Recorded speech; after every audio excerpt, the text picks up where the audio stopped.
In 1896, George Merritt of the Winnipeg Victorias was the first ever hockey goaltender to wear pads to protect his legs during the Stanley Cup playoffs.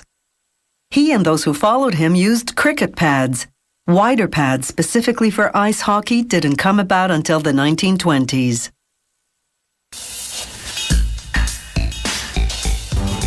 This company spends $40,000 a year on research and development of goalie pads. It redesigns its pads every 2 years to upgrade to the latest materials and construction.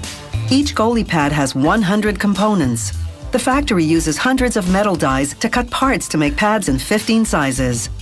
Workers position the appropriate dies on the material. A hydraulic machine applies roughly the weight of 4 elephants, forcing the dies through up to 4 layers at once. Here, it's a synthetic water-repellent material called PU leather.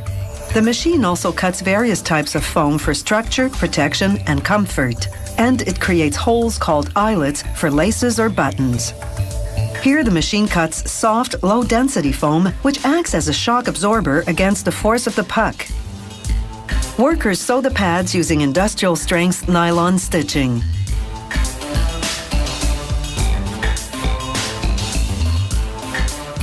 To protect the PU leather, they sew on a 3mm layer of foam and zippers on openings that will be packed with shredded foam for a snug fit.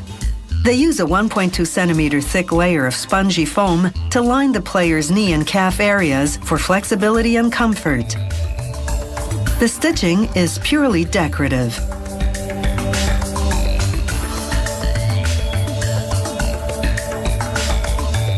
The factory often embroiders the player's name on the goalie pads to identify the gear if it's lost.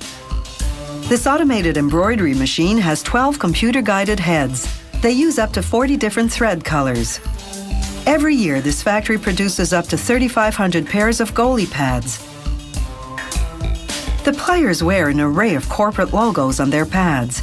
It's all part of the commercial nature of the game and the industry.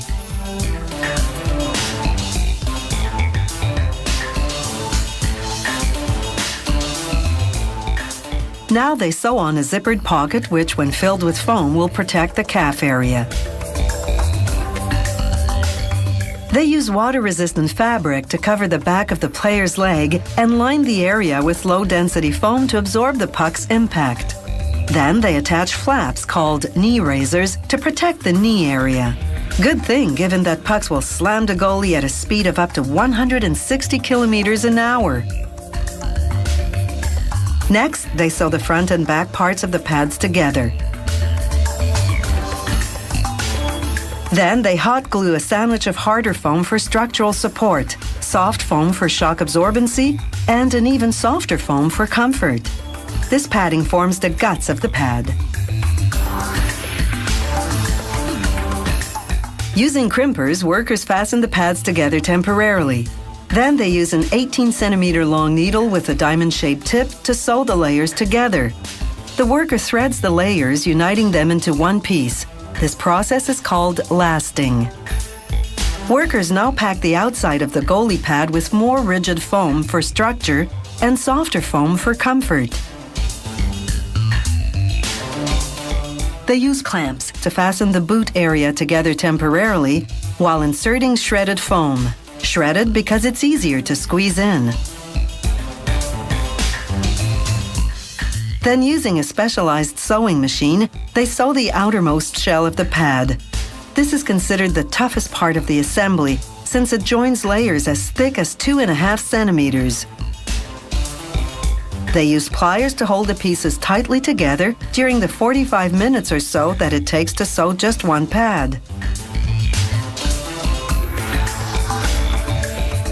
After trimming the excess from the ends, workers cover them with a strip of PU leather, a process called capping.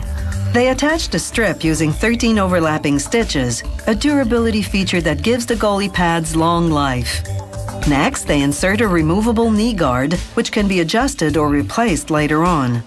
Using a rivet machine, they attach a leather strap to an adjustable nylon buckle. It's an important component. This is what fastens the pads to the leg. And at a price of nearly $1,600 a pair, you too can shut out those speeding pucks with confidence.